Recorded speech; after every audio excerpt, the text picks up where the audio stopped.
So, what we're gonna do is we're gonna explore the zone a little bit more.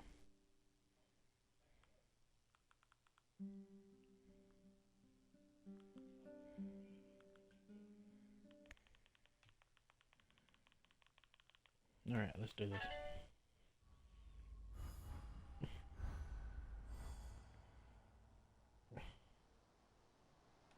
Alright, so I've already went to that far back over there. The Moscow Owl. Let's go to the Red Forest.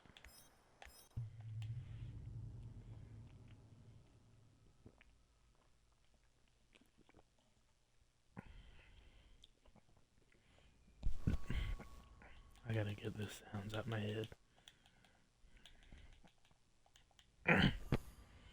I'll make it where I can think.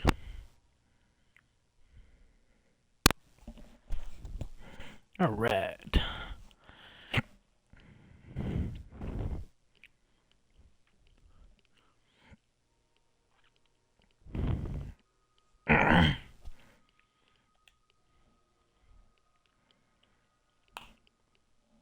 Let's do it.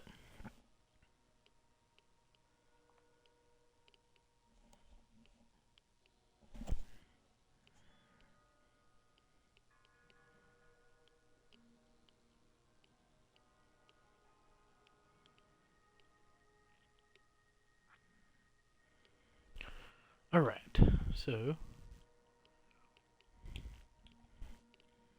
I need to scroll that out, add this.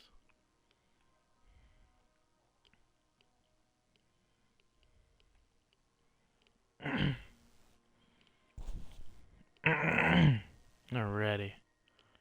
Ooh, immediately get a scientist. Following the Chernobyl disaster, the Soviet military conducted a large-scale culling of domestic and wild animals in the affected areas. This was necessary to prevent the spread of contamination, but it had a significant impact on the local ecosystem and wildlife population. The exact number of animals killed during the culling is unknown, but it is estimated to be in the tens of thousands. This included domesticated animals such as cows, pigs, and horses, as well as wild animals like deer, boars, and wolves.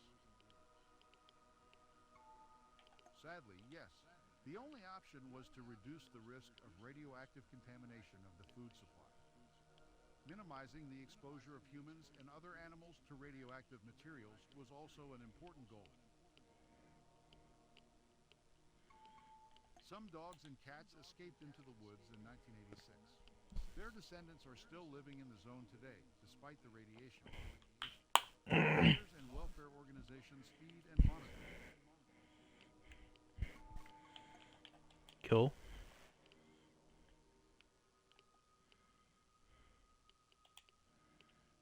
Alright.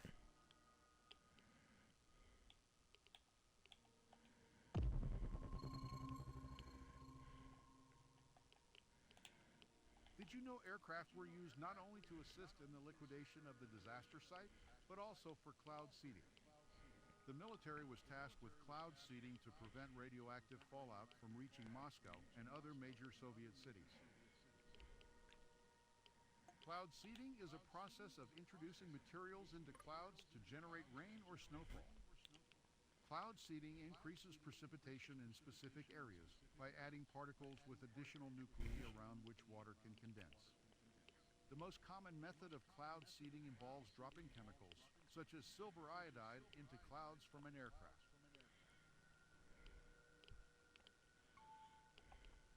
Two 16 pilots undertook risky flights near the still-burning power plant, firing silver iodide-filled projectiles into the radioactive clouds within a 10-kilometer radius of Chernobyl.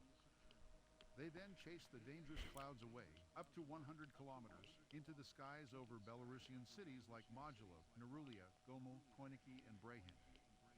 Whoa. From May to December 1986, planes made repeated flights around Chernobyl in an 80-kilometer loop, dispersing Cement 600, a mixture of cement and special agents. This caused a 5-month drought in Ukraine, as the Cement 600 absorbed moisture from clouds, preventing precipitation.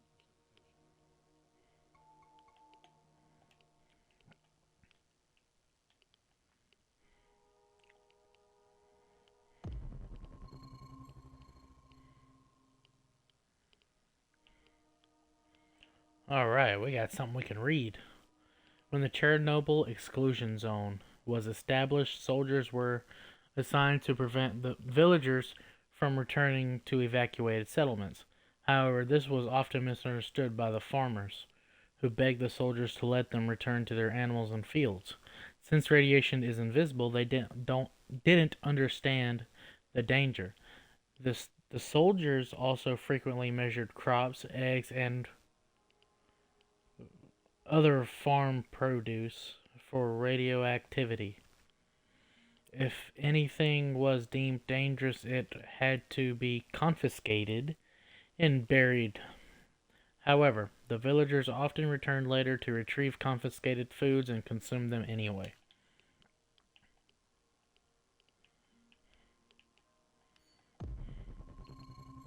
What? Oh, another scientist. Welcome to the Red Forest, a famous tract of woodlands Yee. located in the exclusion zone around the Chernobyl nuclear power plant. The forest earned its name due to the red color of the pine trees that succumbed to intense radiation following the nuclear accident in 1986. The Red Forest is still considered one of the most radioactive places on Earth. Its trees had to be buried to prevent the further spread of radioactive contamination. The forest soil, water, and air are also irradiated.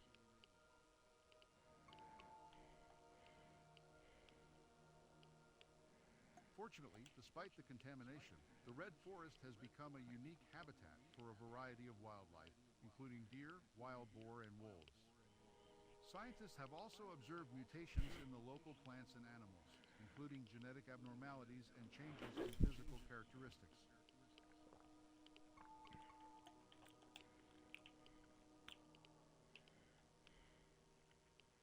It was good talking to you, Igor.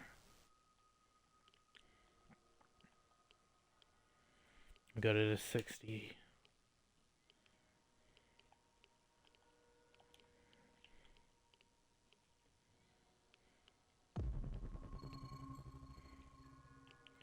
Alright, more reading. The pine tree, shaped like a cross or a trident in the Red Forest, served as a memorial even before the Chernobyl disaster. During World War II, Germans hanged prisoners from the tree. Later, relatives of the victims marked it with the embroidered towels. A plaque and obelisk were added, as well as surrounding fence. Despite the Red Forest being cut down, this tree remained standing for a few years before collapsing. It will be taken into a radiological base in, holy cow, I don't know how to pronounce that, Novosibirsk? Try my best there.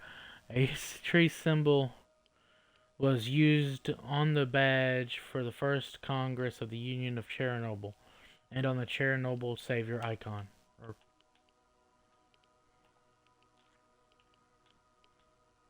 Is the tree somewhere? Womp womp.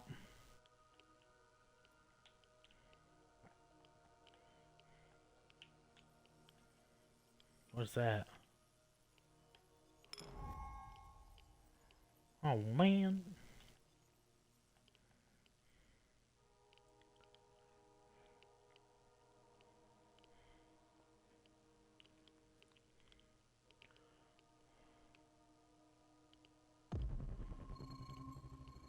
Hey up. Stalker is a term used to describe individuals who venture into the exclusion zone around the Chernobyl disaster site. They do so for various reasons, such as taking photographs and collecting information, or simply for the thrill of exploring a forbidden and abandoned place. Despite the danger posed by radiation, many people still visit the exclusion zone and engage in these activities. Remember that entering the exclusion zone without proper protective gear and authorization is illegal and can be highly dangerous to one's health. The name derives from the 1979 science fiction novel and subsequent movie Roadside Picnic by Russian authors Arkady and Boris Strugatsky. In the book, The term stalker refers to individuals who venture into a restricted zone created by aliens to scavenge valuable artifacts. The term Chernobyl stalkers is an analogy describing individuals scavenging for valuables or exploring within the Chernobyl exclusion zones. Estimates vary widely, but some sources suggest that a few thousand people visit the exclusion zone each year. The majority are tourists seeking to explore the abandoned city of Pripyat and the surrounding area. However, these numbers are difficult to verify, as many visitors enter the zone illegally and without proper authorization. Oof. Alright.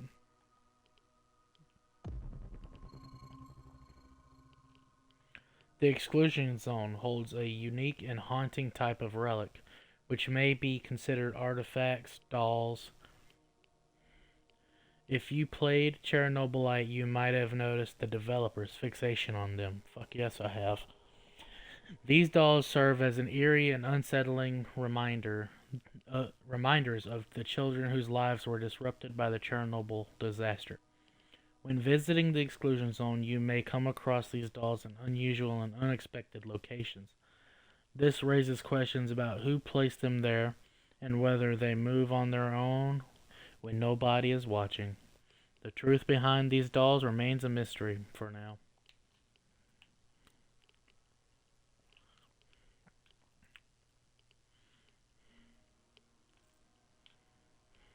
I'm gonna go to this one.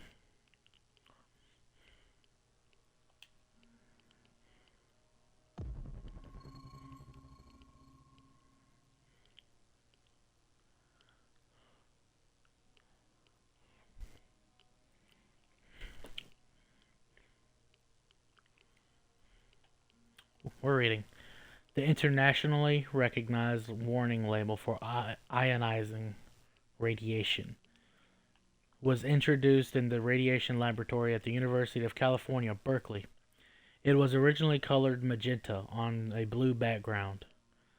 The International Organization for Standardization later revised the hazard sign with a black and on yellow color scheme.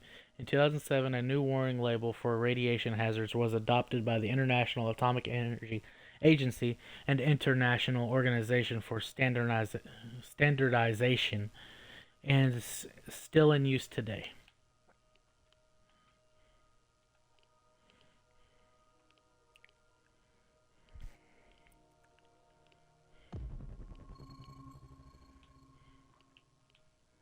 Ooh, so yummy for me. Oh, here we go. Got something else. I'm going to take that backpack. Note. Prior to the Russian invasion of Ukraine, workers at the Chernobyl power plant would commute via train from the city to Chernihiv, cutting through Belarus and arriving in roughly 40 minutes. However, since the border with Belarus is now closed, workers are forced to take a longer route through Kiev, resulting in commutes of 2 to 2.5 hours. Damn. Where's... It's inside the building.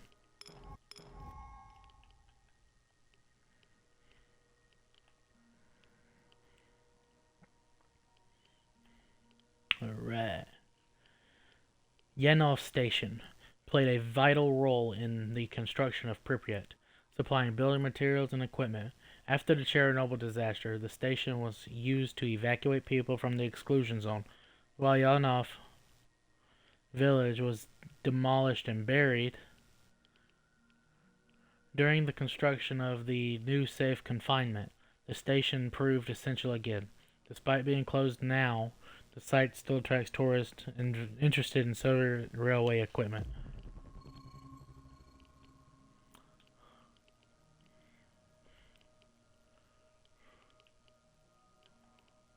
Yay.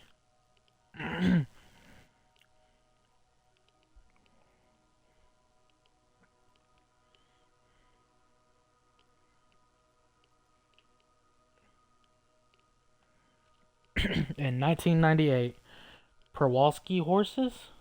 Bzersky? I don't know. were introduced into the exclusion zone. The most recent census conducted by local scientists in 2018 revealed that around 150 horses now live in the Ukrainian section of the exclusion zone. Some of the animals have even migrated north, established themselves in Belarus. Despite the species being associated with open terrain, the horses of Chernobyl frequently inhabit forested regions, including the Red Forest, one of the most radioactive areas on the planet. Why don't they fucking take horses here?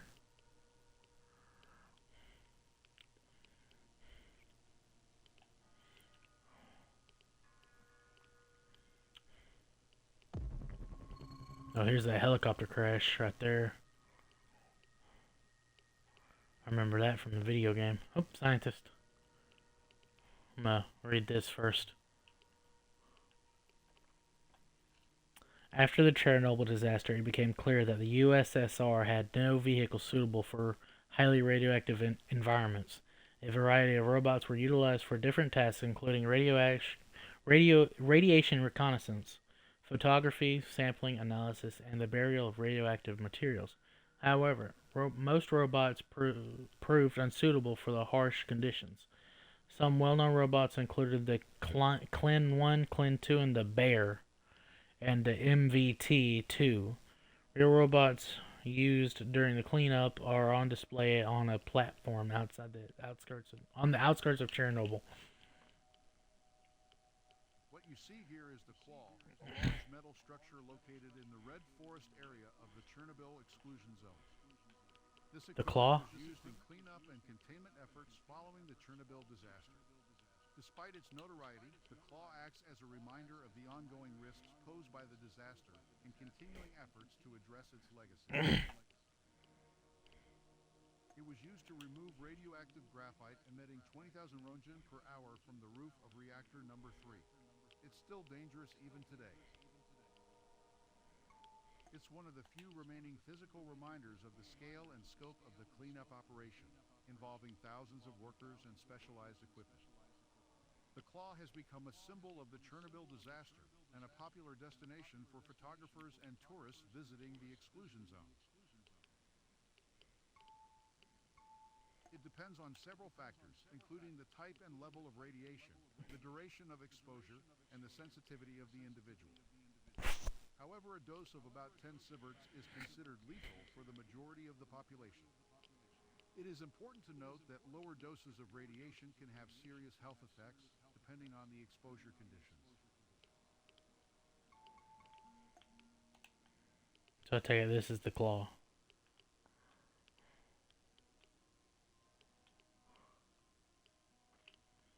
Alright, we run on.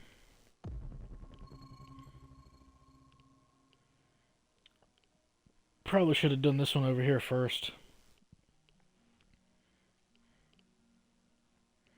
I got two more and then I'm gonna go to another area. Or is that three? It might be three. Nope, it's one. No, two. Alright. In May 1986, researchers in Kiev detected an abrupt, persistent increase in radiation levels within a week of the Chernobyl disaster. They reported that radioactivity in drinking water and grass exceeded typical ambient radiation by 1,000-fold. Scientists need to assess contamination of the food chain and its effects on humans' health. They realized that cows grazing in the fields ingested radioactive cesium and iodine with the grass. Or is that cesium? It might be cesium. And could serve as viable means of measuring exposure. However, hence, cows were used as typical type of a decimator. Yeesh.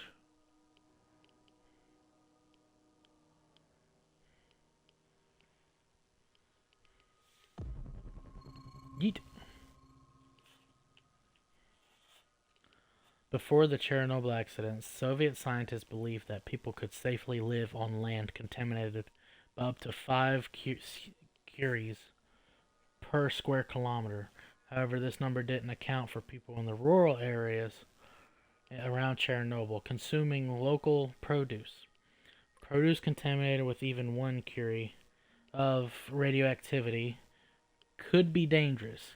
After examining radiation contour maps, the commissions realized that using a 5 curies threshold would force over 1 million people to leave their homes, which wasn't feasible. As a result, they raised the threshold to 15 of curies of cesium-137 per square kilometer, deeming it safe-ish, and the exclusion zone was created.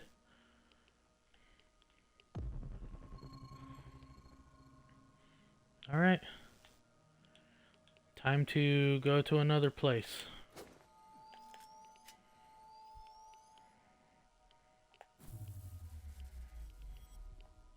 Oh, shit.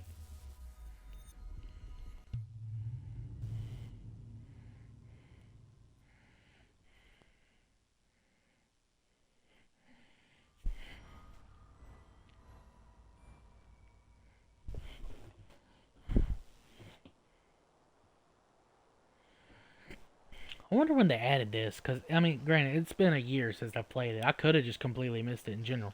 But this is probably one of the coolest things I've seen. Visit Pripyat Port. Isn't this where the cafe is?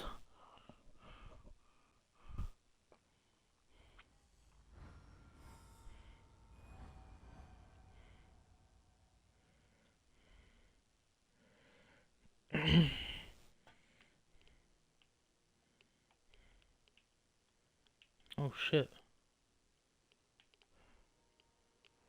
We'll start this way and work my way to the right.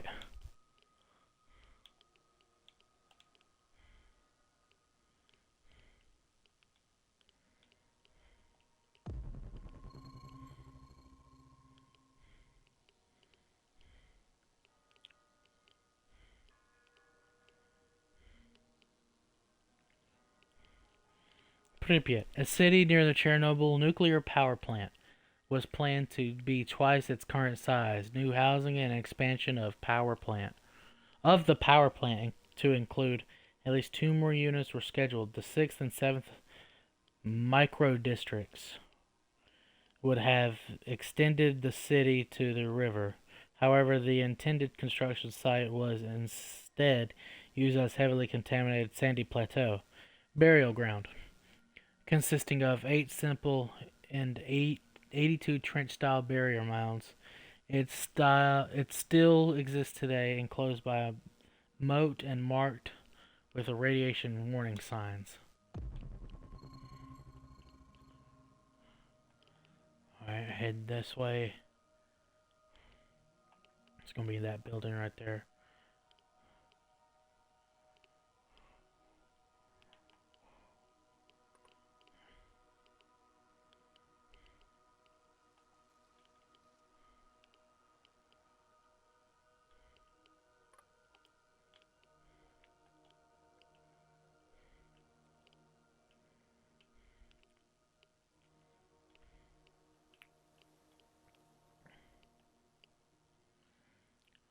Since the start of the Soviet Union's nuclear program in 1949, the potential effects of radiation on human health were well known. However, treatment procedures remained classified until 1986. The government considered this knowledge of Cold War secret that could guarantee survival in the event of a nuclear war. Unfortunately, this attitude had consequences after the Chernobyl disaster. Apart from a handful of specialists, hospitals and their staff were ill prepared to handle radiation sickness and needed to quickly catch up on the necessary knowledge.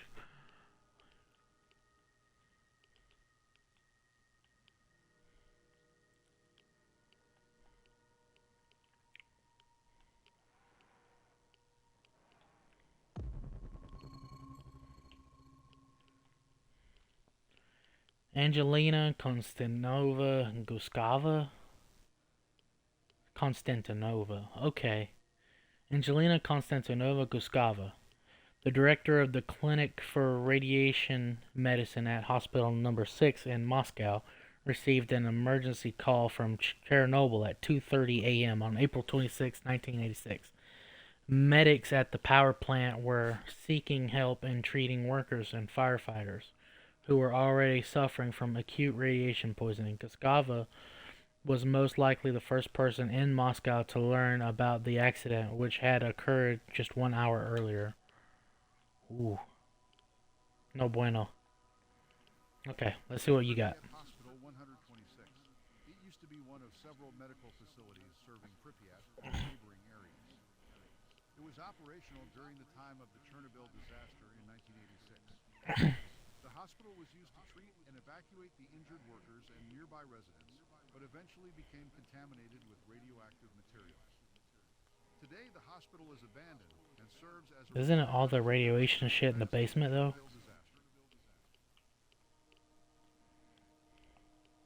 On the night of the Chernobyl disaster, firemen and plant workers were taken to Pripyat Hospital 126 with radiation sickness and burns.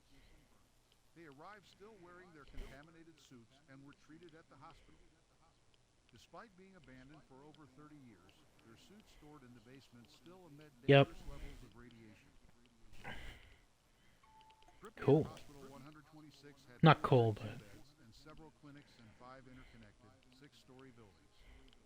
It was located on Druzhby-Narodov Street, near the cafe and dock, and took up most of Microdistrict 1 in Pripyat. A large sign on the roof read, "The health of the people is the wealth of the country."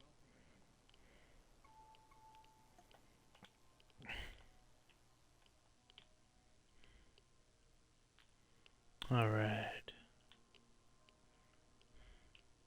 I'll work my way to the left, it doesn't matter.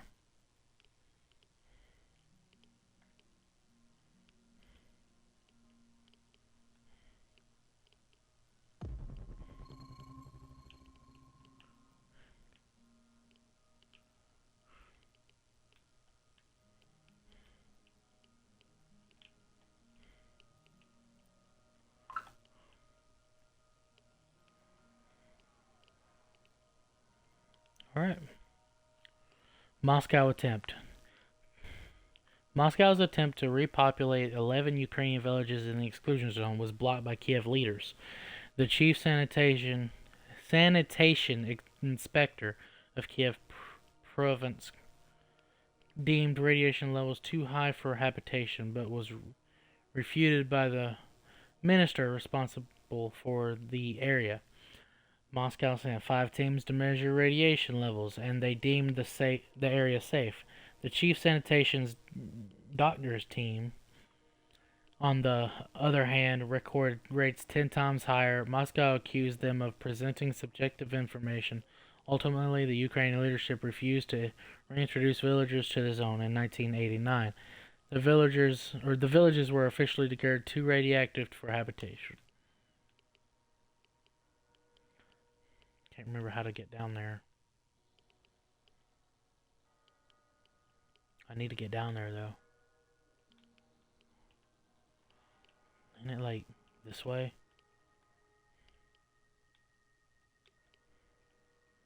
There's a hole in the wall. Come down here. Go down these steps. There we go.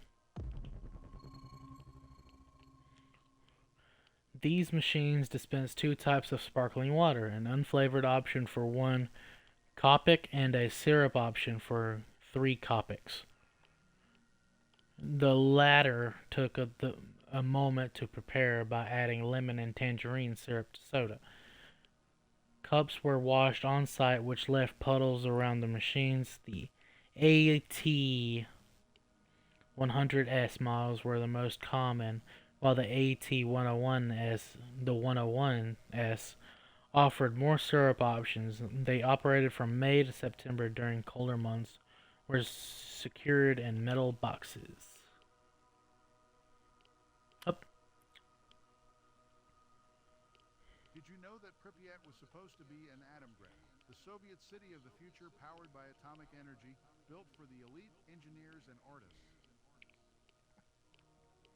Atomograds or Atomgrads were small industrial cities designed to serve the needs of commercial nuclear power plants.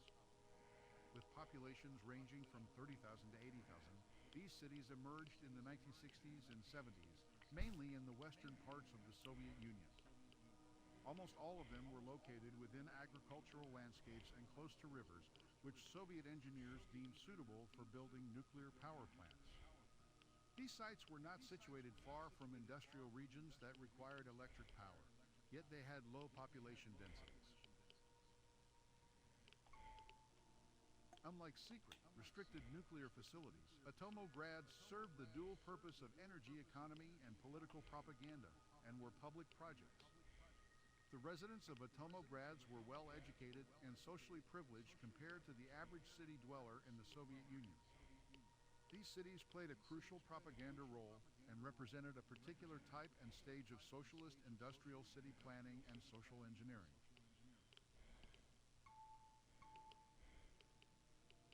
The most notable were the Chelyabinsk 40, now Osursk, Sverdlovsk 44, now Zherchny, Krasnoyarsk 26, now Zheleznogorsk, and Tomsk 7, now Seversk. Nuclear cities heavily influenced their surroundings and provided opportunities for young people to escape the farm and learn about modern urban and industrial life. However, not everyone benefited equally in this nuclear utopia, as social stratification along linguistic and educational lines was common. This led to conflicts regarding wages, privileges, and access to housing. The Soviet atomic cities were considered a success in that they produced the fissile material necessary for the development and production of nuclear weapons. But the cost in health and safety of the workers and the local population, as well as the environmental impact, was significant. Additionally, the secrecy surrounding these cities created widespread distrust and concern.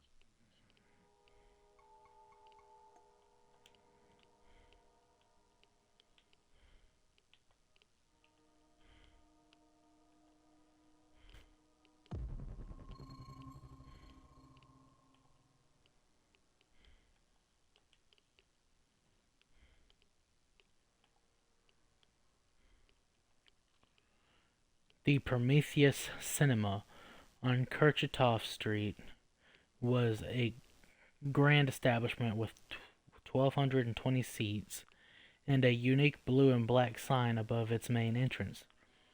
The building's exterior was clad in beige tiles with a mosaic panel by Ivan Lidovinchko, and a statue of the Titan Prometheus holding its stylized flame inside the foyer. And cinema hall featured white stone finishes, while the opposite end housed offices, a buffet, and arcade games. Today, the cinema is a popular landmark and stop on the exclusion zone excursion route. I gotta. Oh boy.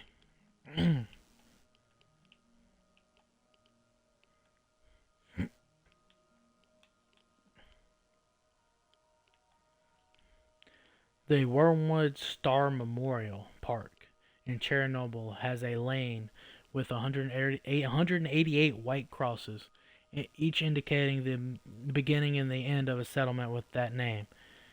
Constructed in 2010, the park replaced a residential area, causing protests from former residents who can no longer revisit their hometown. The park opened on the 25th anniversary of the Chernobyl disaster and is named after the Star of Wormwood from the Bible's Book of Revelations. Monuments to the other exclusion zones areas and tragedies, including Fukushima, Hiroshima, and Nagasaki, can also be seen here. A rebar statue of the trumpeting third angel stands at the park center, and the former cinema Ukraina houses disaster-related expositions across from the park. Where is it?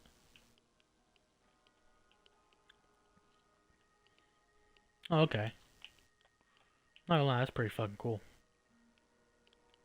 Alright. 4, 3, 2. Scientist. Fuck, what's his name? I keep wanting to say Stalin? Statues of Lenin symbolize the ideology of Lenin. communism Fuck. and the leadership of the Soviet Union under Lenin Of course. and Joseph Stalin. They were often prominently placed in public spaces like town squares, parks, and on top of buildings. They were a reminder of the state's power and its officially mandated ideology. The statues were a form of political propaganda used to promote the ideals and values of the Communist Party and to maintain public support for the government. Soviet propaganda regarding the Chernobyl disaster portrayed the event as a minor accident caused by operator error. The official response downplayed the number of casualties and emphasized the Soviet state's quick response to the disaster. The goal was to minimize public panic and maintain trust in the government and the nuclear energy industry. The true scale of the disaster and its long-term impacts were suppressed and only became widely known after the collapse of the Soviet Union.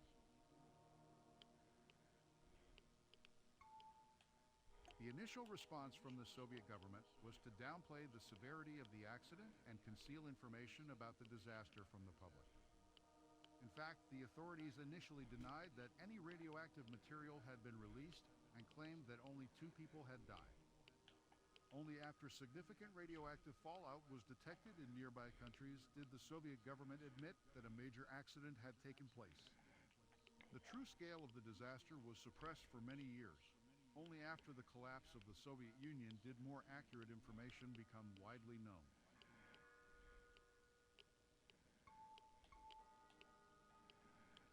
To this day, there are those who refuse to believe Chernobyl was simply an accident. Some believe it was a Western plot to undermine the Soviet Union, or a failed experiment in military technology, or that extraterrestrial beings were involved. But the causes of the disaster have since been thoroughly investigated and widely documented. The consensus among experts is that the disaster was the result of a combination of design flaws in the reactor and operator error.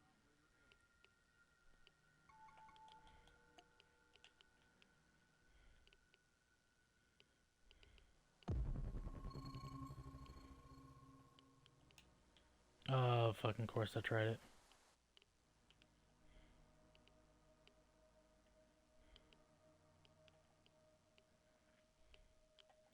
Alright.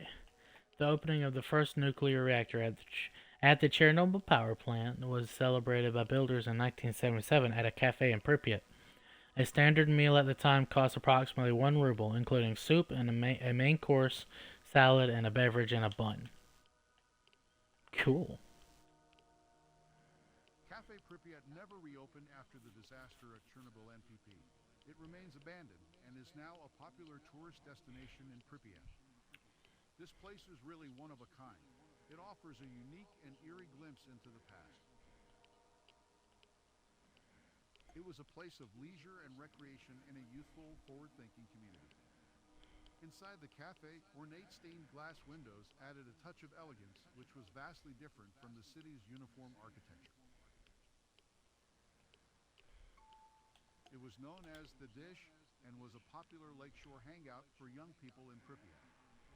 It was a hub of activity in the summer and hosted regular picnics and barbecues. In the winter, families would go ice skating on the frozen lake. On April 26th, the government commission in Pripyat discussed using helicopters to scatter sand over the damaged reactor. This sand was gathered from near Cafe Pripyat. 150 young men with shovels, along with a truck filled with empty sacks, were dispatched for the operation. They worked tirelessly through the night, filling one sack after another until they were allowed to go home and rest. On April, this sand was...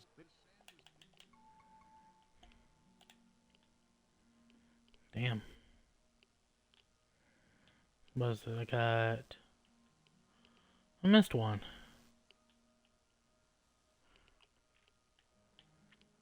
That'll be the last one I do. How about that? We'll go down here. Oh, scientist. Behold, Pripyat's river port. This was once an important transportation and communication hub for the city. The Pripyat River is a tributary of the Dnieper River in northern Ukraine. It's 724 kilometers long and has a catchment area of 97,000 square kilometers. The river flows through the exclusion zone of the Chernobyl nuclear power plant. Before the accident, it was used to transport goods and materials to and from the power plant. The river and its tributaries were heavily contaminated in the aftermath of the disaster. Its water was also used to cool the damaged reactors. The Pripyat River is home to a variety of fish, including catfish, bream, perch, pike, and roach. But fishing in the river and its tributaries is prohibited.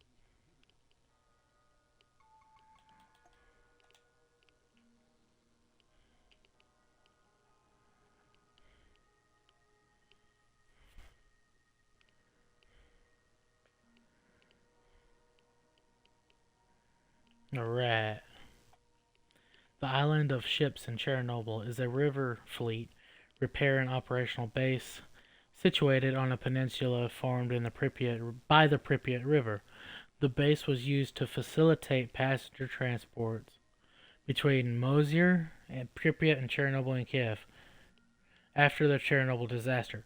Despite not being heavily contaminated, many of the ships were written off and later scrapped.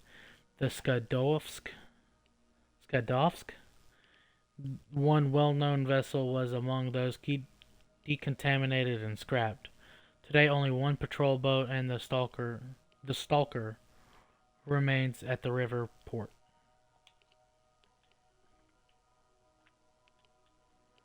Okay.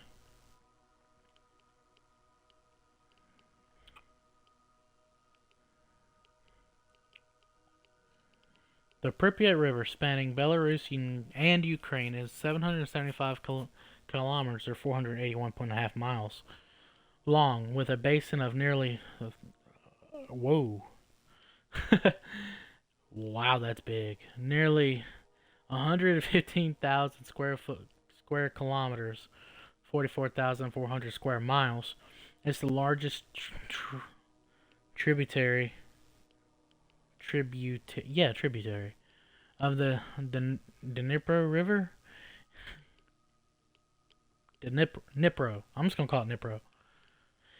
And is known for its strong, turbulent flow and high sandy banks. Spring floods can cause the water level to rise significantly.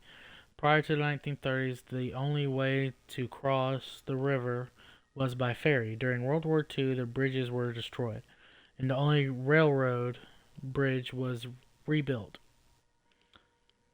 Chernobyl NPP personnel lived in a city named after the river. A port was established at Yanevsk Zaton, now contaminated and separated from the river by a dam. The Pripyat River flows into Kiev Reservoir south of Chernobyl. And that's all of them except for that one thing I missed.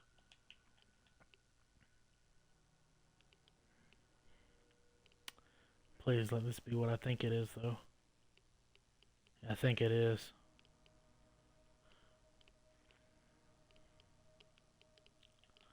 Nope. The zone has several white, windowless concrete houses, measuring 4 to 6 meters, containing radiation and environmental monitoring equipment. The exclusion zone has 13 such posts, with 4 in the 10 kilometer zone. Kilometer, fuck. And 9 in the 30 kilometer zone. They've been in operation since 1988 using the ARMS radiation monitoring system. Based on a network of 40 special sensors, ARMS provides real-time data of the operational dispatch center in case of radiation incidents and tracks the situation and any changes. These structures are found in unexpected places such as abandoned villages and even Chernobyl nuclear power plant industrial site. Alright, so I want to say that's all for this little area.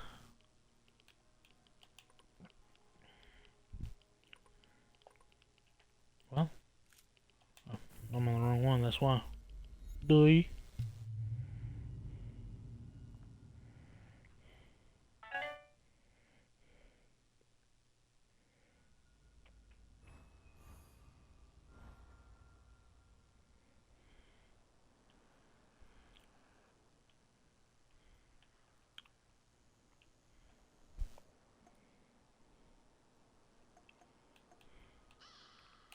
Kolpachi. What?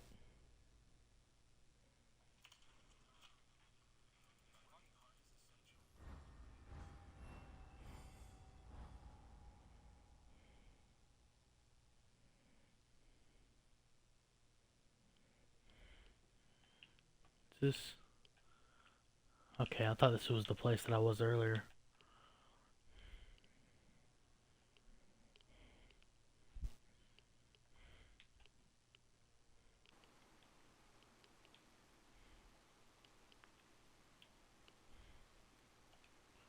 Of course, it's fucking raining.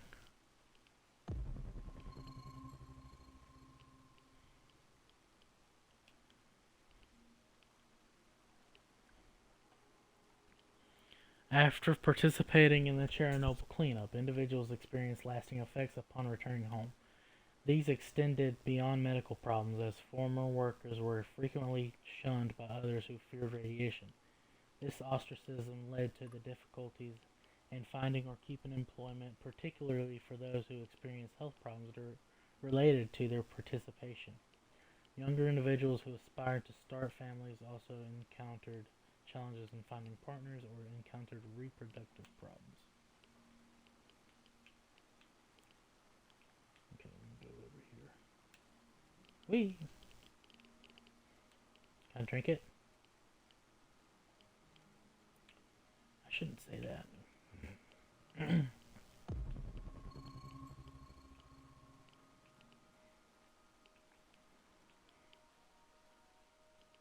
Alrighty.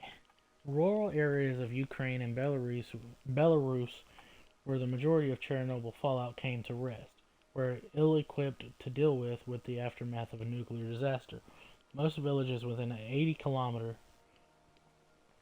radius of the plant lacked basic amenities such as plumbing and central heating, and many were not connected to the electrical grid. Villagers had to fetch water from open wells, and bathing and washing laundry was a difficult and infrequent task. To heat their homes, they burned contaminated peat wood and peat? I don't even know what contaminated pet is. And wood, which generated dust containing radioactive particles. Medical facilities were few and understaffed, and the industrial age had largely passed this region by until the disaster of 1986. What is peat? Now I've got questions. I should be like writing shit down so I can look it up myself.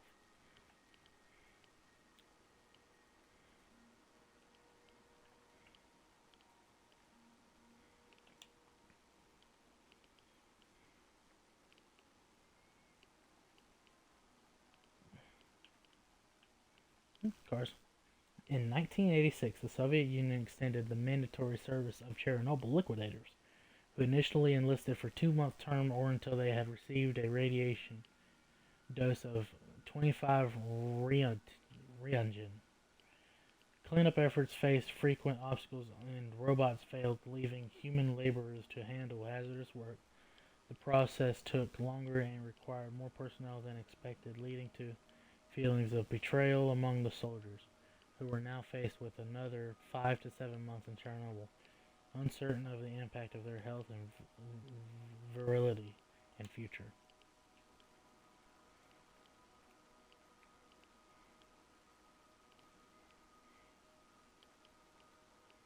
I'm gonna go down here. I'm fine.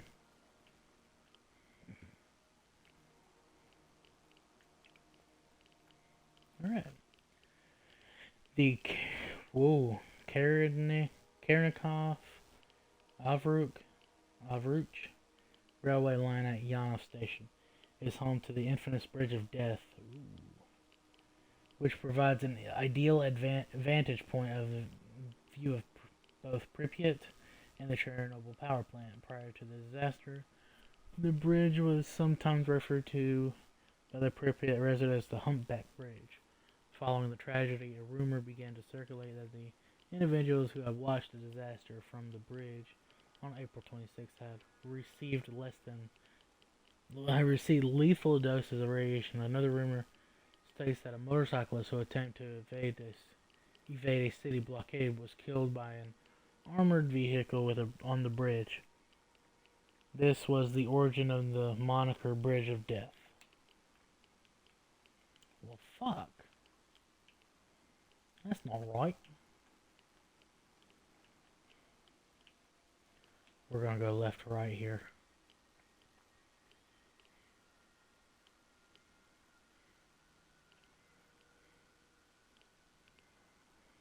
Okay. That one right there.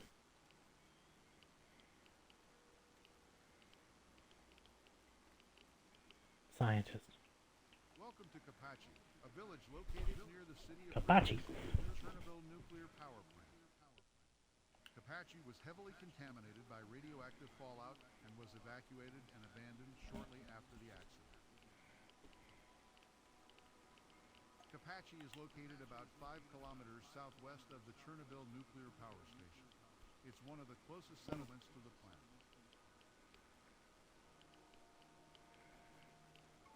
The area around the village is considered to be a dead zone and not safe for human habitation. What the fuck are we doing here? Probably around 500 people. Like many other villages in the area, it was a small, rural community made up mostly of farmers and their families. Before the disaster, Kapachi had a typical layout for a small village, featuring several residences, farmsteads, and small administrative buildings. After the accident, the government demolished many of Kapachi's buildings in hopes of reducing the spread of contamination. Here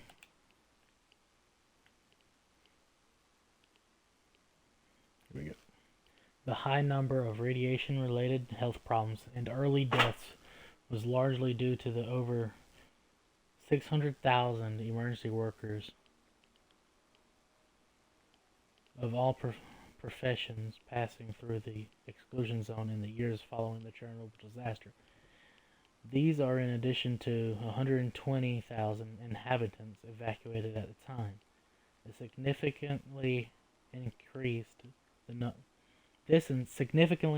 the number of people exposed to dangerous radiation. Fuck. Get it together. Oh. Did you know that during the cleanup, residential homes were literally buried? The top layer of contaminated soil was removed. Surfaces were treated with special decontaminating solutions, and radioactive materials were buried. Cleanup also involved the demolition and disposal of heavily contaminated residential buildings in many villages in the exclusion zone. Approximately 115,000 people were resettled as a result of the Chernobyl disaster. It was necessary to protect people from harmful radiation, and the residents of several contaminated towns and villages were moved to safer areas. The evacuation and resettlement process was carried out by the Soviet government. It had a profound impact on the lives of those affected, and many struggled to adjust to their new circumstances. Despite the challenges, the resettlement was seen as a necessary measure to protect public health and limit the spread of radioactive contamination. Some individuals eventually returned to their homes inside the 30-kilometer exclusion zone. These individuals are known as self-settlers or samosils. They are easily distinguished by their well-kept homes that stand out from the overgrown and dilapidated houses around them. As of 2016, approximately 180 people lived in the exclusion zone, with 80 of them residing in Chernobyl and 100 in nearby villages. Interestingly, most of the families who returned to the exclusion zone did so in the first year after the disaster. Today, they are mostly elderly and unable to relocate elsewhere. The exclusion zone is also home to approximately 3,000 workers who live on site part-time to provide security, rescue services, and administrative support. The self-settlers are not concerned about radiation levels, and they don't mind the increasing number of tourists visiting the ghost town. They have lived in Well, that's harmony good. with nature for a long time and do not complain, despite their isolation from the rest of society.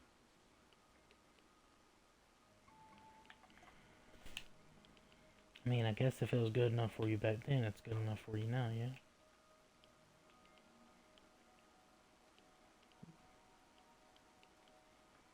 This is only one of many monuments in the exclusion zone commemorating World War II soldiers. However, it is probably the most visited by tourists today. The inscription below reads, "Eternal glory to the heroes who fell in the battles for the freedom and independence of our homeland."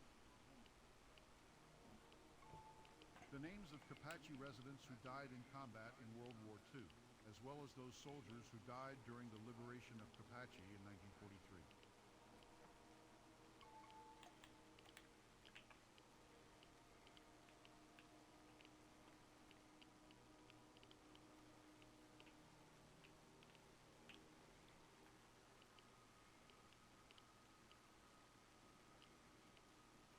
Did you know that during the cleanup, residential homes were literally buried? The top layer cleanup. Why didn't it give me that one?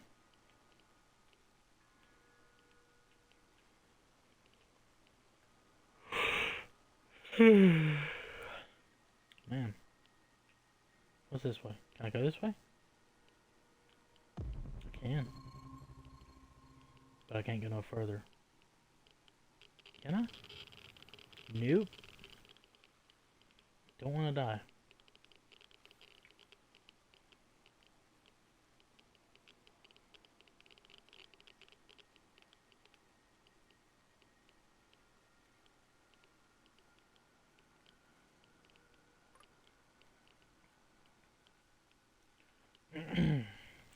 During the summer of 1986, field camps were set up on the outskirts of Chernobyl exclusion zone to house the liquidators.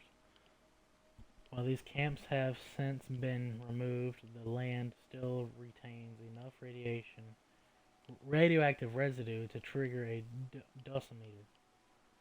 One of these camps, Zeleny Mis, was built to house the power plant's operational personnel, but since it has been dismantled, the liquidators' living quarters are now located in local pastures and farmland.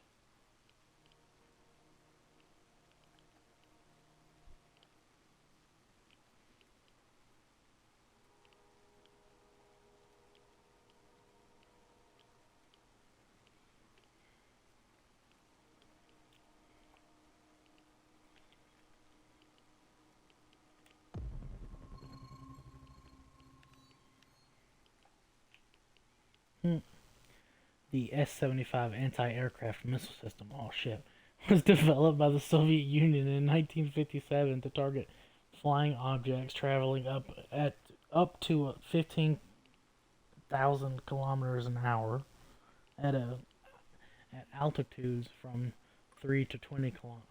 Wow.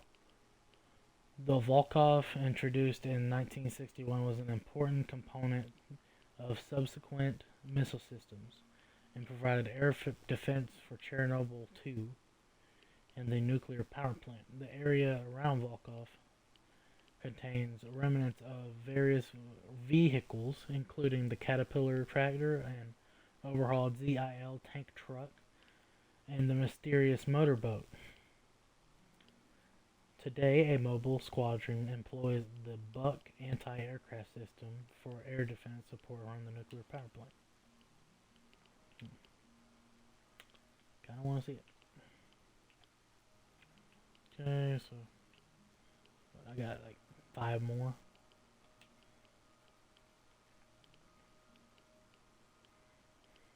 I'll go this one first.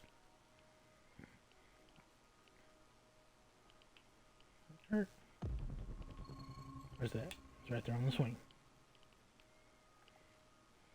A typical village in 1986 consisted of a cluster of 24 to several hundreds of homes, surrounded by vegetable patches, sheds, small barns with an outer ring of fields. Each household served as a site of food production, with large kitchens, gardens growing fruits and vegetables, while sheds housed farm animals like chickens, cows, goats, sheep, and pigs. Farmers hauled hay to store in their barns and herded animals from pastures to stalls in the village. Residents gathered mushrooms, berries, and herbs from the surrounding forests and cut wood for fuel. Ashes and manure, which were exceptionally radioactive concentrates, were often used for fertilizer. Yeesh. Nope. The Emerald Camp was established prior to the Chernobyl disaster and was used by the families of military personnel working at the nearby Duga 2 radar facility.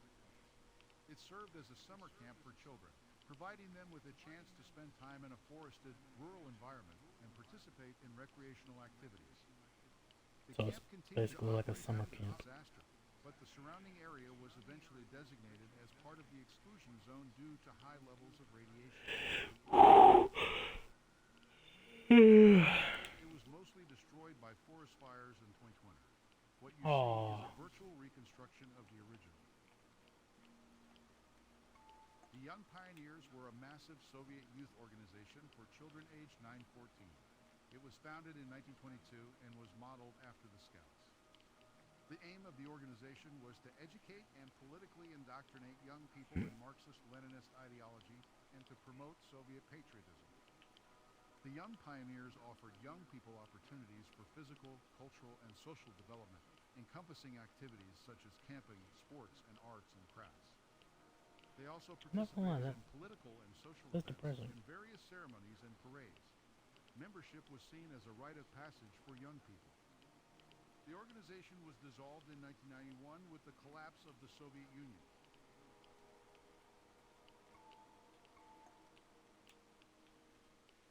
Oh shit, man.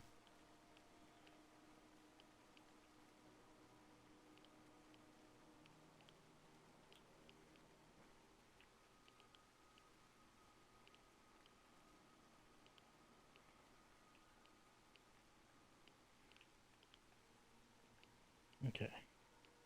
Oh shit. We good.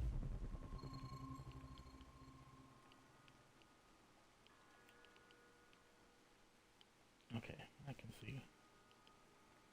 I can see clearly now. The rain is gone.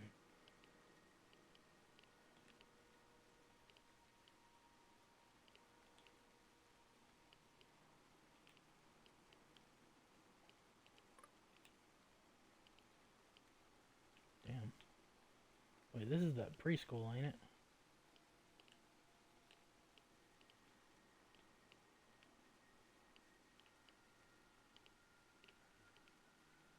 Following the Chernobyl disaster and the evacuation of Pripyat, some looting occurred. Despite police efforts with other urgent matters at hand, they were unable to fully address the issue. But when military units arrived to help manage the disaster, patrols were deployed to the streets of Pripyat to prevent further thefts. According to reports from the Pripyat police, the first looter was apprehended on the very first day of the evacuation, April 27th, 19. That's shitty. Well,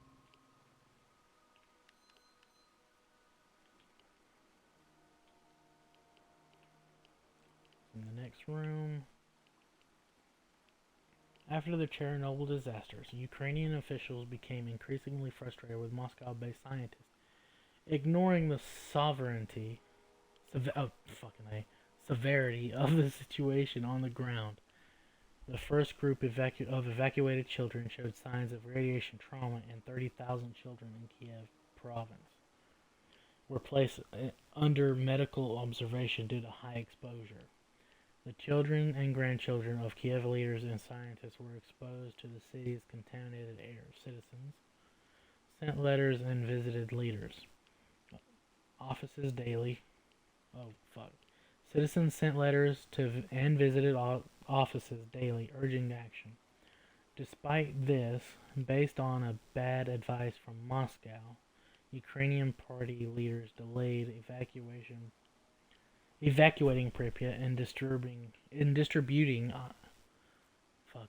distributing iodine pills. In mid-May, Ukrainian leaders decided to cut the school year short and sent children to summer camp in Crimea early, angering Moscow leaders who accused them of spreading panic.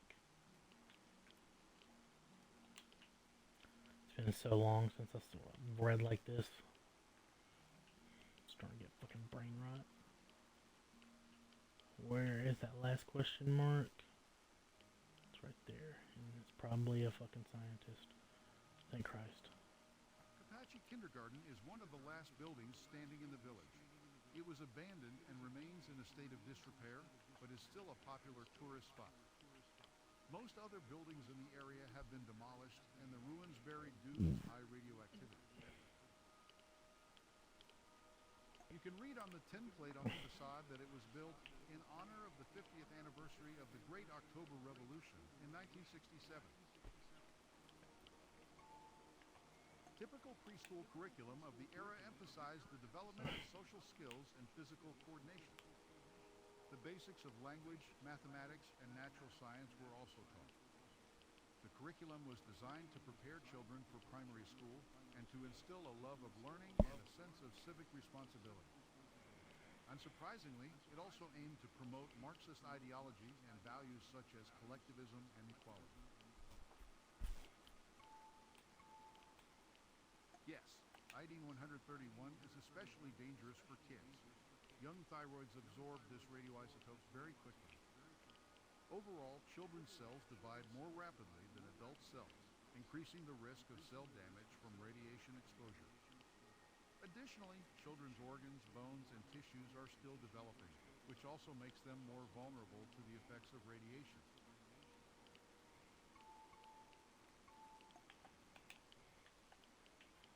Alright. I think that's all of Kapachi, or wherever we're at. I think this is Kapachi, I could be wrong.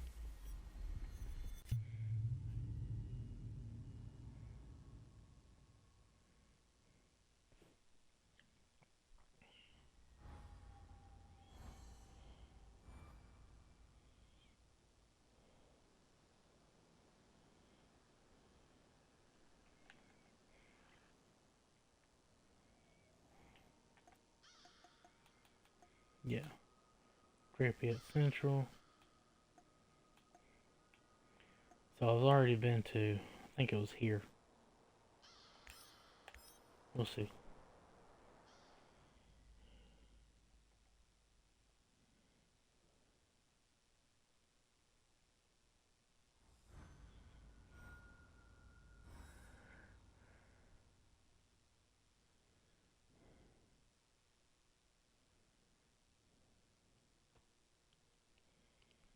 No, I haven't been here yet.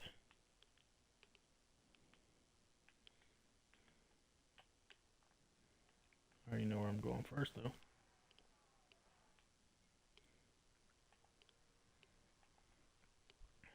Scientist? Scientist? Nope.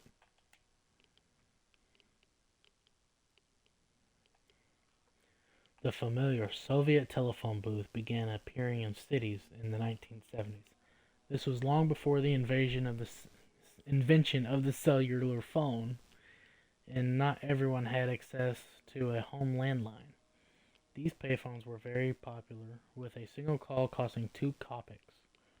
Kopecks? I don't know how to say that. I've never seen that word before. And lasting 3 minutes. Some resourceful users drilled a hole in their coin and with a length of fishing line retrieved it, and their connection had to be made. Resourceful. Intuitive. I like it. The emergence of graffiti within the exclusion zone is a relatively recent occurrence, with the earliest examples of street art appearing in 2006. Foreign artists traveled to Pripyat to paint murals at designated locations. While these murals held artistic value, they also sparked controversy as some activists attempt to remove them. However, over time, the murals became more widely accepted and are now considered a significant part of the exclusion zone's culture. Oh yeah, I mean,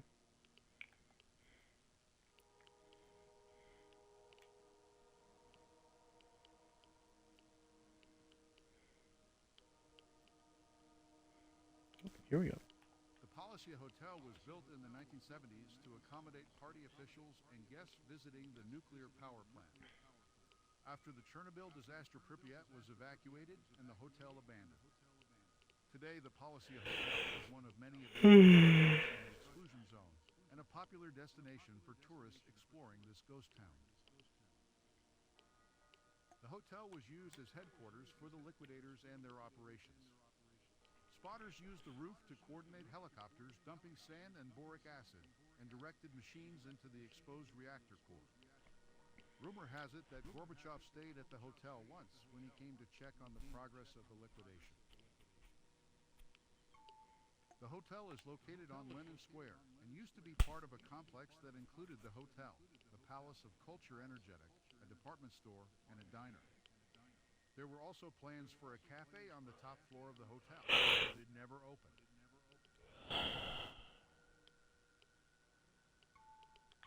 The Palacia is where Valery Legasov, a scientist renowned for his portrayal in the HBO series, stayed during his first days on site after the Chernobyl disaster. Oh shit.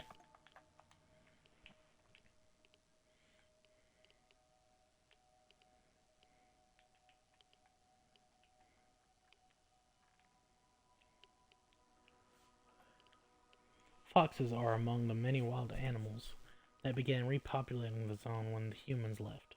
In addition to hunting for food, they became adept at beginning of from tourism.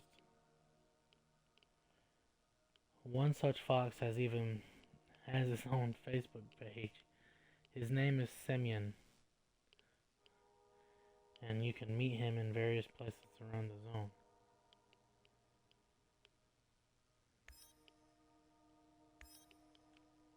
That's cool. I need to look for that.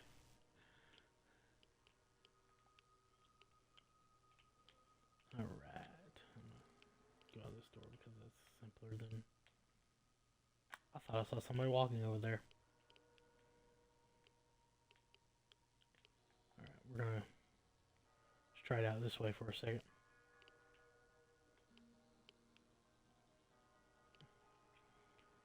Avon Hard Stadium was an important sporting venue in Pripyat. Built in 1986, it was scheduled to open on May 1st of that year with the capacity of 5,000.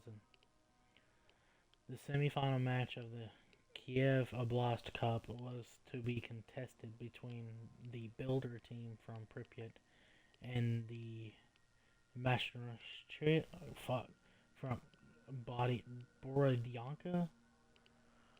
It never took place because of the disaster. During the liquidation efforts, a meteorological station, equipment for monitoring radioactive air pollution, and a helicopter landing pad were situated on the stadium's field.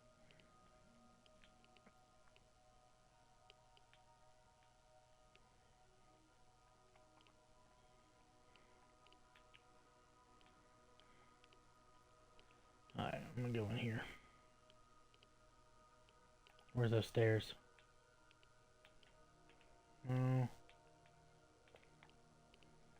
Stairs. They're somewhere, I know they are.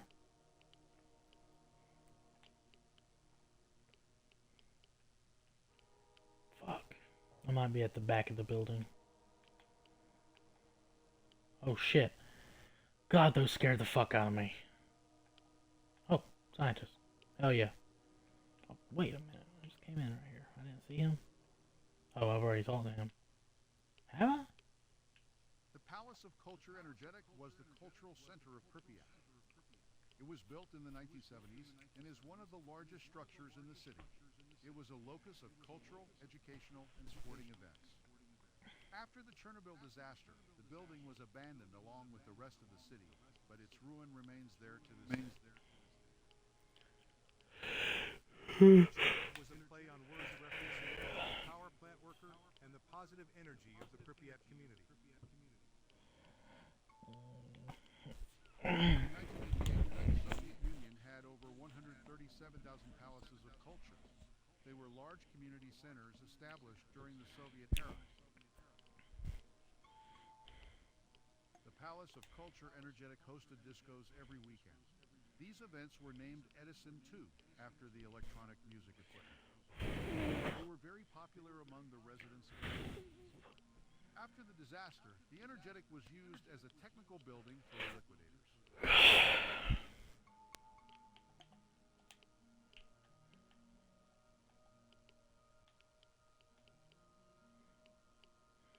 What's up, lovely fucks? There's the stairs. Between 1960 and 1980, the popularity of the mosaic art surged in Ukraine, with most every public institution featuring a mosaic of some kind. The country boasts a rich history of such art. The St. Sophia Cathedral in Kiev has one of the world's most comprehensive collections of original 11th century mosaics, created in Byzantine tradition.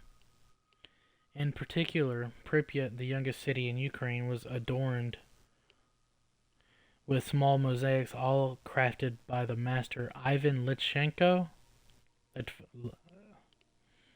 who also worked on the mosaics at the Chernobyl power plant.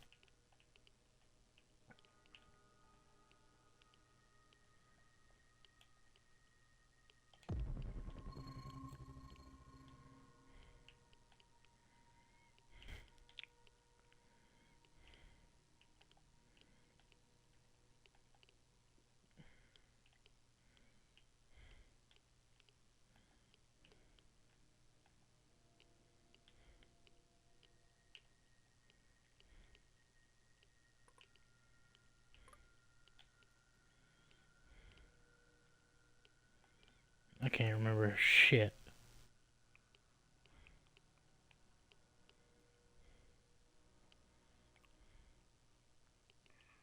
I'm trying to remember how to get up there. Stairs? Yep.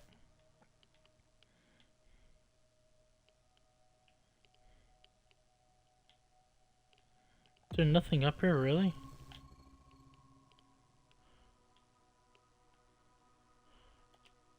I guess not.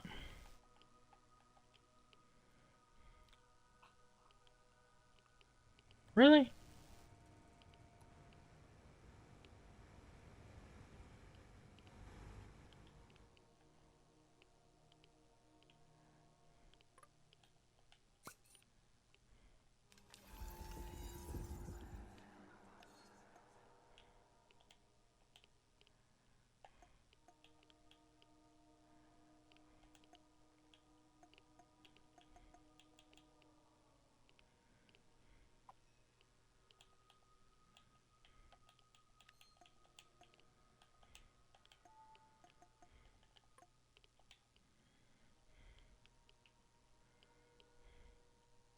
Well, that's great. Ooh. Oh, he's alive. Somebody's not.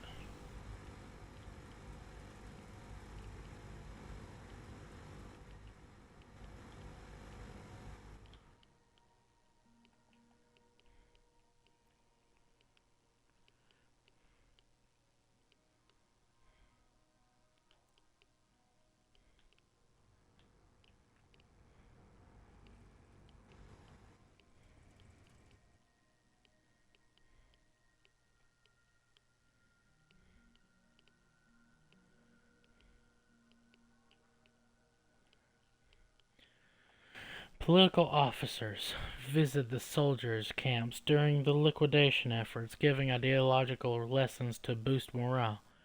They framed the cleanup as another struggle for the Soviet Union, ever destined for victory. Martial law was declared to encourage soldiers to see the Chernobyl disaster as a war to be won against the real enemy.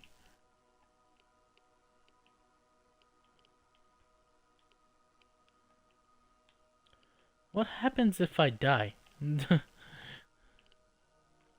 What happened?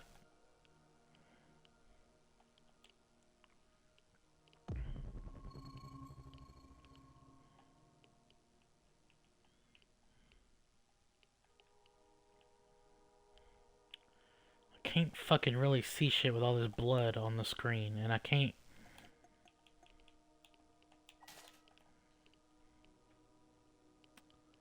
Oh shit, what'd I do?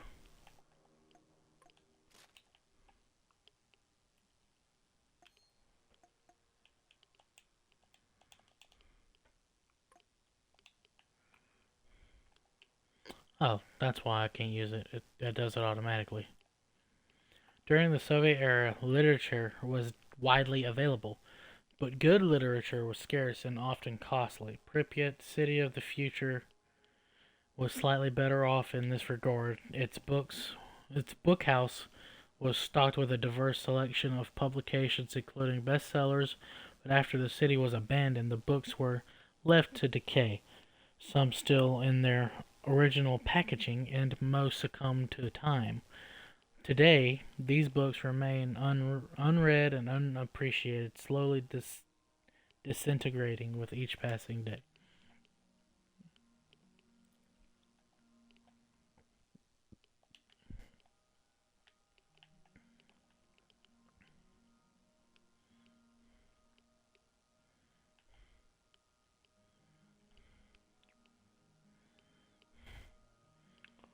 I'm willing to risk killing myself here in a second, just so I can get all this blood off my fucking screen. Because it's starting to get on my nerves. Oh. Ha! Hee. The amusement park was planned to be a recreational spot for residents of the city and surrounding areas. It was intended as a fun place for children and families and featured a number of attractions, including a Ferris wheel, swings, and a carousel. However, due to radioactive contamination following the disaster, the park was never opened to the public and remained abandoned for years.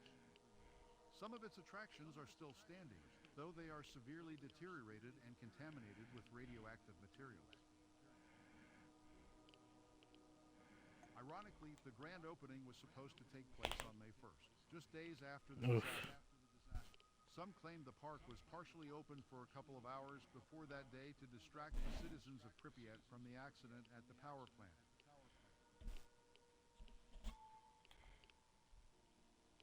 There were at least 2 illegal attempts by stalkers to revive the Ferris wheel. In response, Ukrainian authorities welded various metal components of the Ferris wheel together, so it could not be powered up again. It was a serious safety concern. Hopefully no one will try something so reckless again. Well, if no one's there to, you know. It was a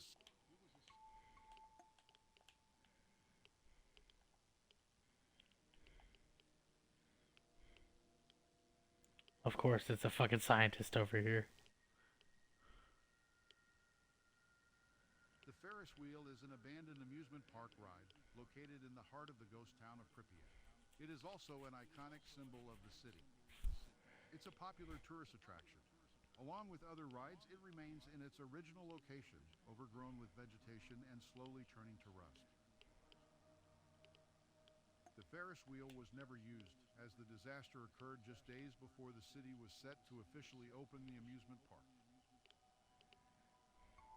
The grand opening was scheduled to take place on May 1st, 1986.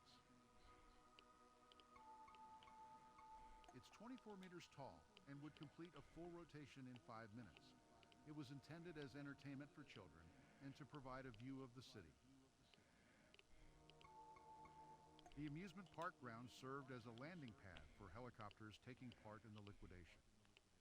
The machines were routinely cleaned and the radionuclides washed into the soil. while areas covered in Radionuclides. concrete are relatively safe. Radiation levels in places where moss is growing reach up to 25,000 microsievert per hour, some of the highest in all of Pripyat. Oof.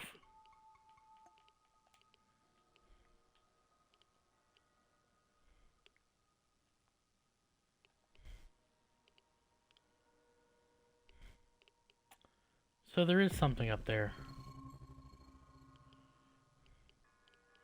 Dude. I'm jumping off this. I need to get this blood off my fucking screen.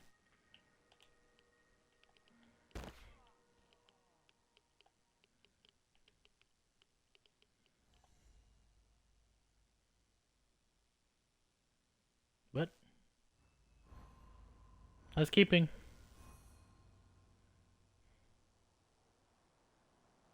Oh shit. I thought that...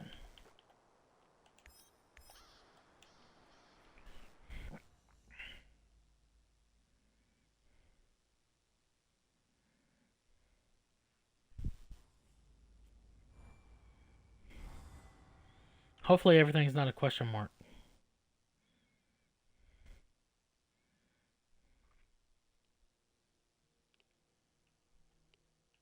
Oh, thank Christ.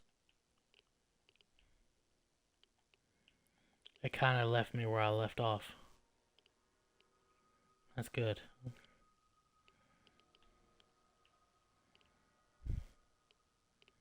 We'll go up those stairs again. I died right there.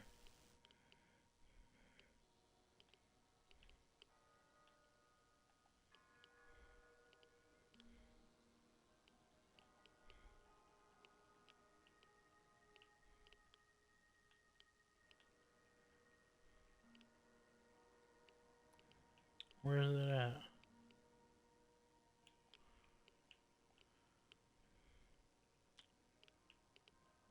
Oh, it's right there. The Chernobyl Meteorological Station has been in operation since 1909, changing from post to a station in 1925. By 1977, it had joined a larger network focused on environmental radioactive monitoring.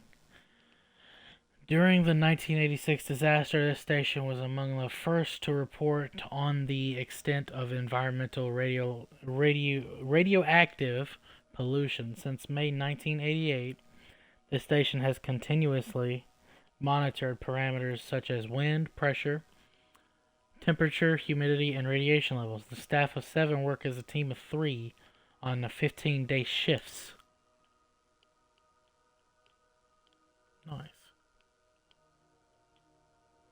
So I got, what is that, 2 more? 1 more?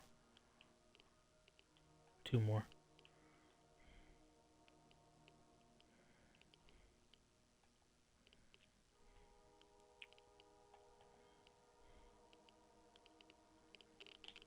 Nope, turn around. I'm not doing that.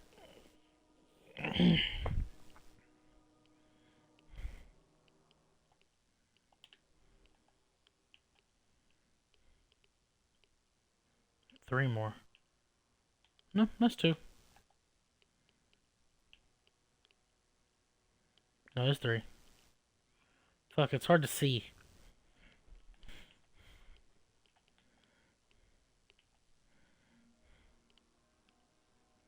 Open sesame. Open. Nope.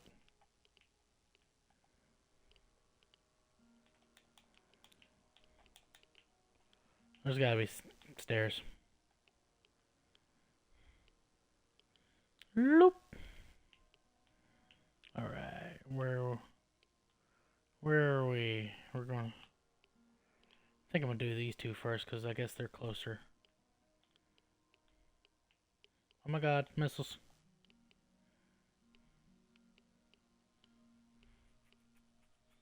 Dude. Oh. Oh, there's 4 left. Damn, I missed a lot. I thought I was about done.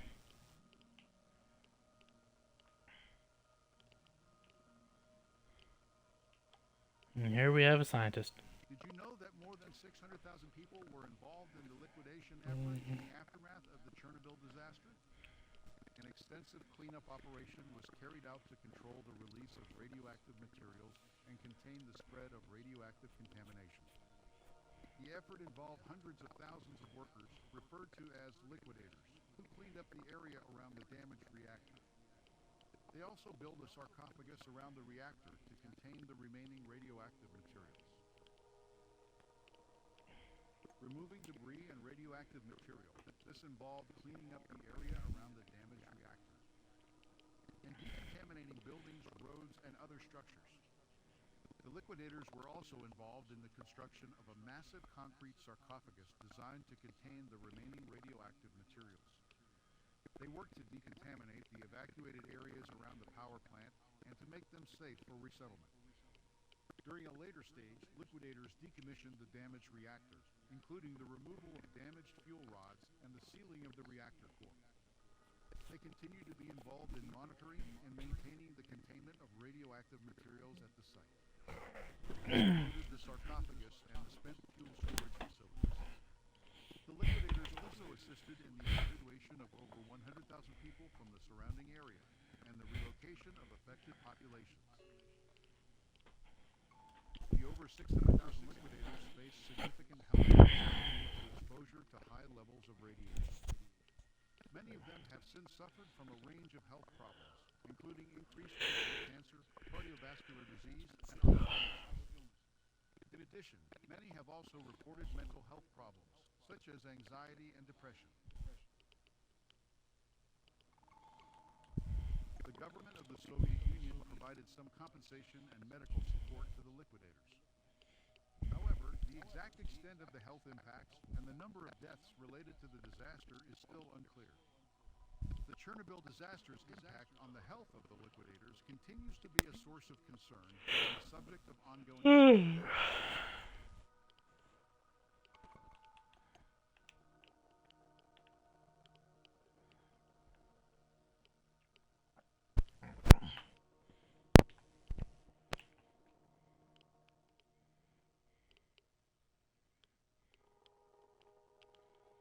Prior to the disaster, the residents of Pripyat owned 2,000 cars and 1,300 motorcycles.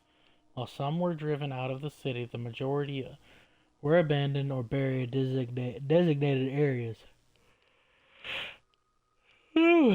However, the burial sites were not deep enough, and thanks to theft and the elements, some of the vehicles have been revealed.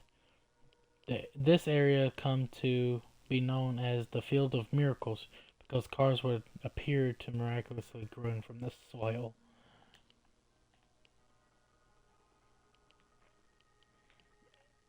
Do that one last.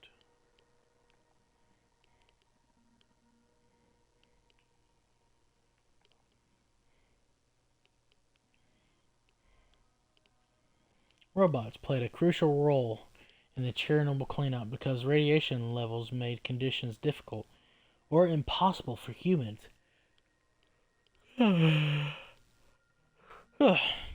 15 different types of modular robots were used for tasks ranging from reconnaissance to decontamination.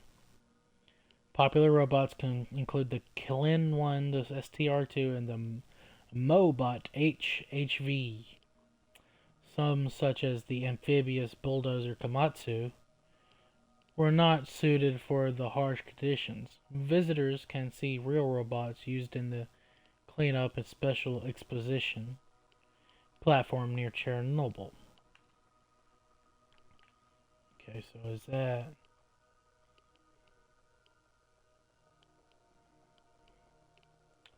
Get some more dark. Alright, one more.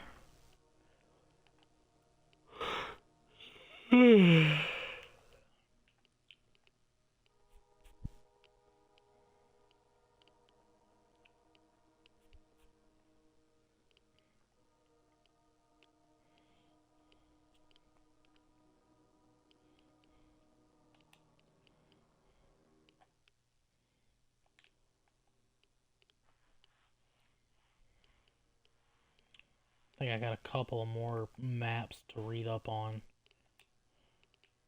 And I think I've done half of one in the previous stream. So there was another one up here.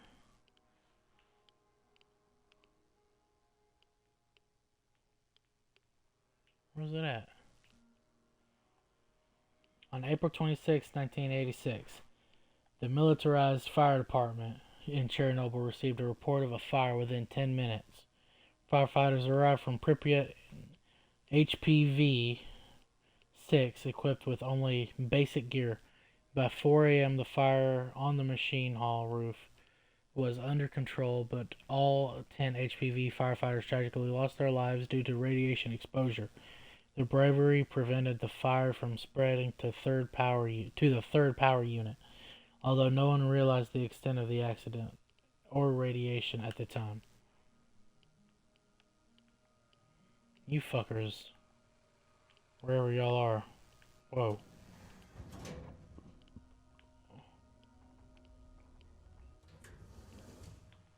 Oh, it took me up here.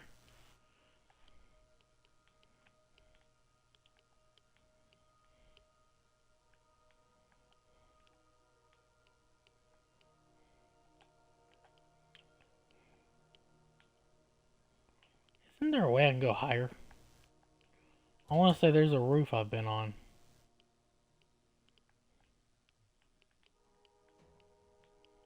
Oh, I remember now. I didn't see the elevator during my playthroughs. I always just took these fucking stairs.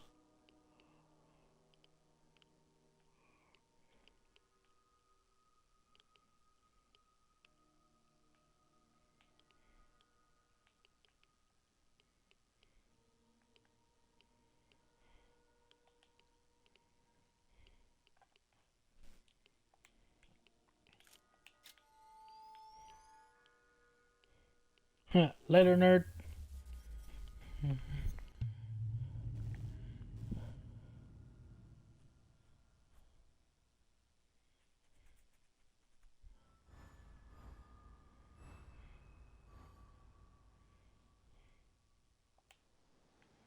Alright.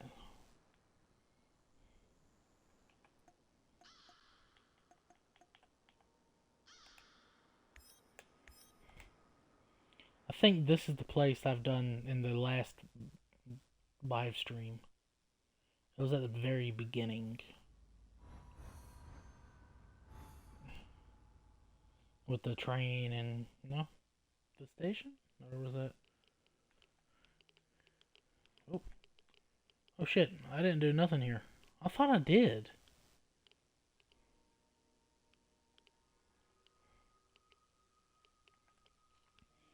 Alright, well, at the northwestern edge of Pripyat are two high-rise buildings.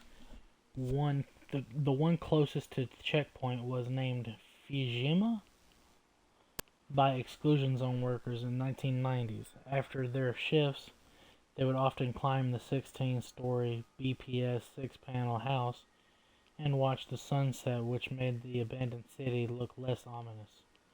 Facing towards Palacia's emerald landscapes, this building is one of the only 3 of its kind located in Pripyat, Ukrainka, and Kiev.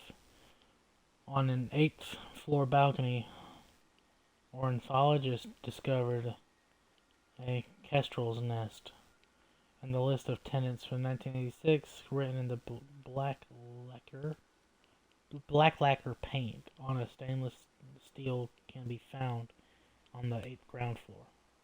The 8th ground floor. The ground floor.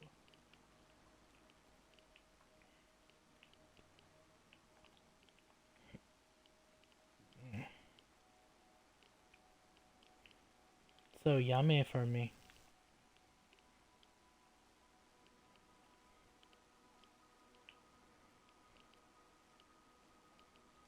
Can we get a scientist for fucking once, please?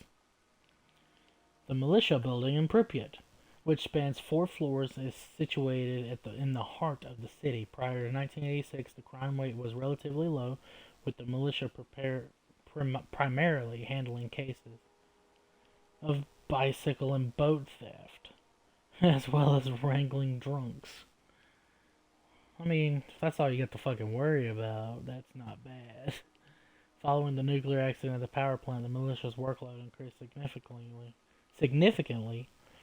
that were tasked with aiding civilians during the evacuation process, protecting the remaining apartments, and thwarting looters.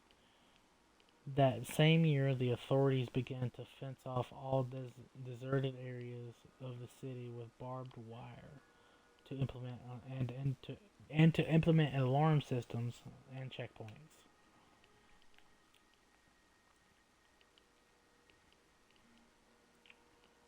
Well, let me walk.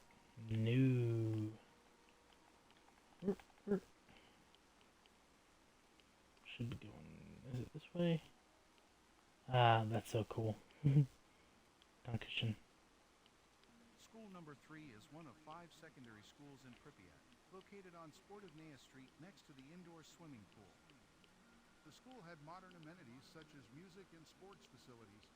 Although abandoned, the building remains in relatively good condition.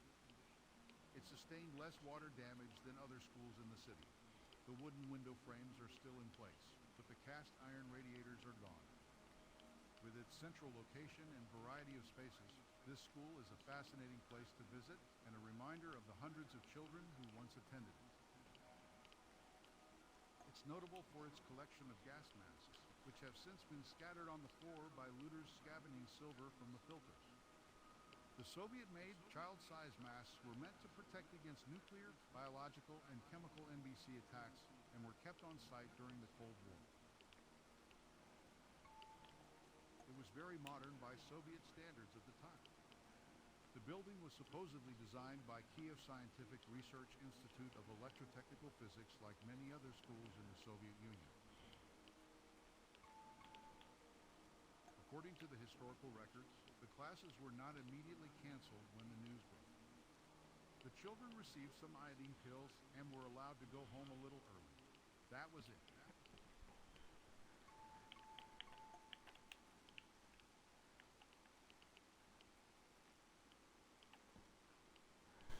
By 1986, Pripyat was not the youngest city in Ukraine, but also had the highest number of children, more than 15,000 out of a total population of 50 to meet educational requirements. The city had 15 kindergartens and 5 schools, as well as a vocational school and children's art school. Holy fuck! That's like what? More than... Okay, I could be... I'm horrible at math, but that's like... What is it? It's like 10%. Over 10% of population's kindergartners.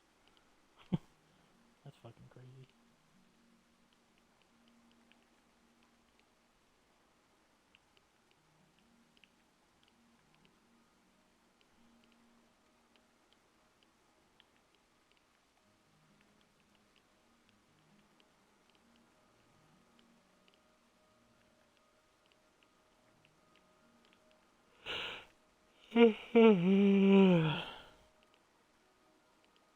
Man.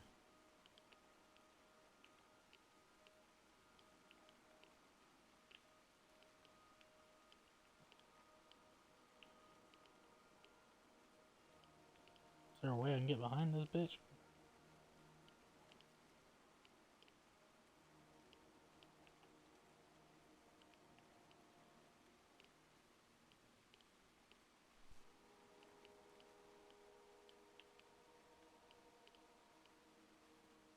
No, there was a door back here the entire fucking time.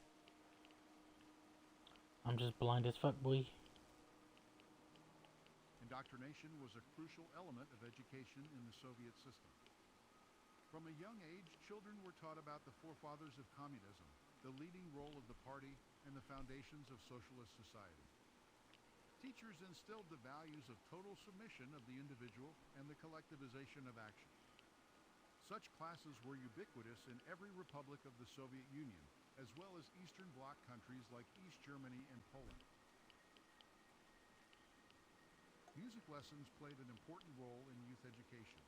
Talented children were enrolled in school bands and choirs, which took part in national competitions.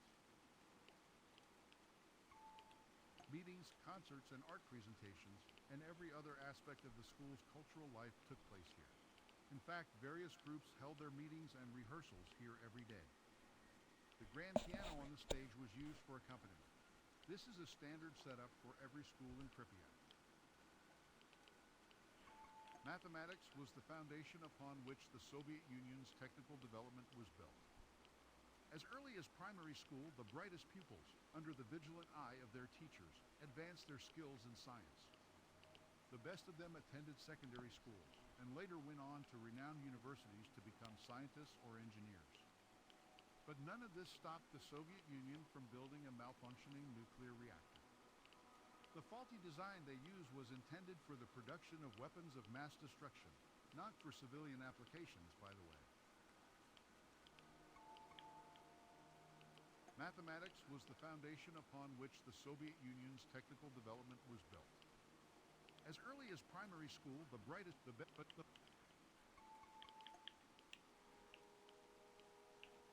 I'm not gonna lie, I quit listening halfway through. Starting to get sleepy.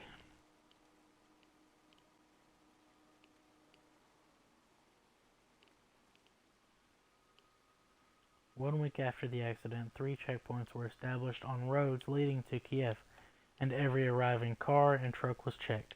The Ministry of Health ordered that all food entering the city be screened before being sold.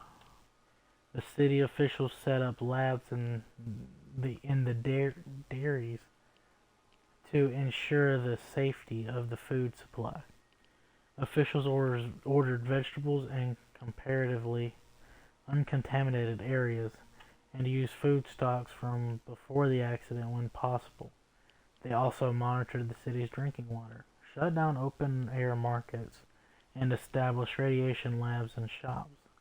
Street cleaners washed the streets daily to remove radioactive dust, and high school students were conscripted to rake up and remove fallen leaves using dump trucks.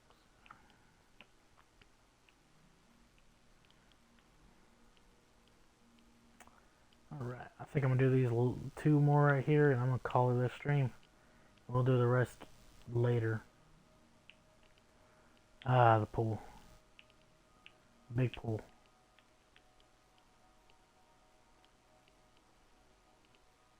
The Azure Swimming Pool is an iconic indoor pool located at 15 Sportovnia Street in Pripyat's 3rd microdistrict. The pool was built in the 1970s and remained open until 12 years after the Chernobyl disaster of 1986. During that time, the pool was primarily used by the liquidators. In spite of the disaster, the pool was one of the best maintained places in Pripyat. Since its closing in 1998, the pool and the nearby indoor basketball court have been left to deteriorate and are now abandoned.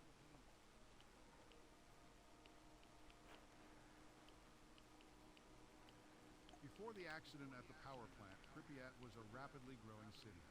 The Soviet government placed a strong emphasis on sports and physical fitness. As a result, many sports complexes, clubs, and swimming pools were constructed. One of the most notable was the Azure Indoor Sports Complex. It featured a pool with 5 swimming lanes and 2 diving platforms, as well as a gym and basketball court. It was open in 1970 and regularly hosted swimming competitions. It was located in a relatively safe area and was used by employees of the Exclusion Zone Administration and liquidators.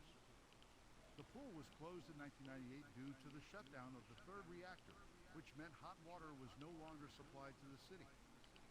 Today, like every other structure in the exclusion zone, it is abandoned. The clock above the pool still displays the approximate time of the accident.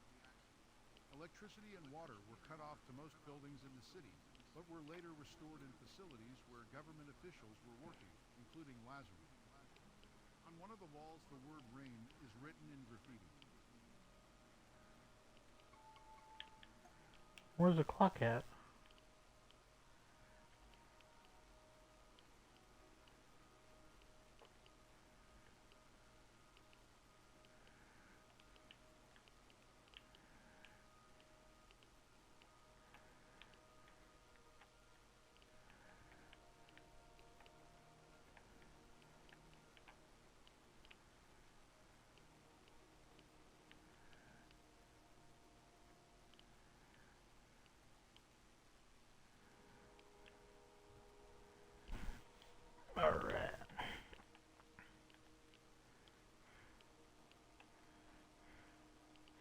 Numerous snake species inhabit the region around the disaster site.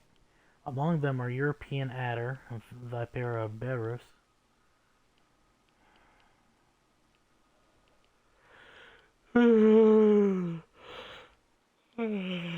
fuck, common garter snake, Thamnophysis,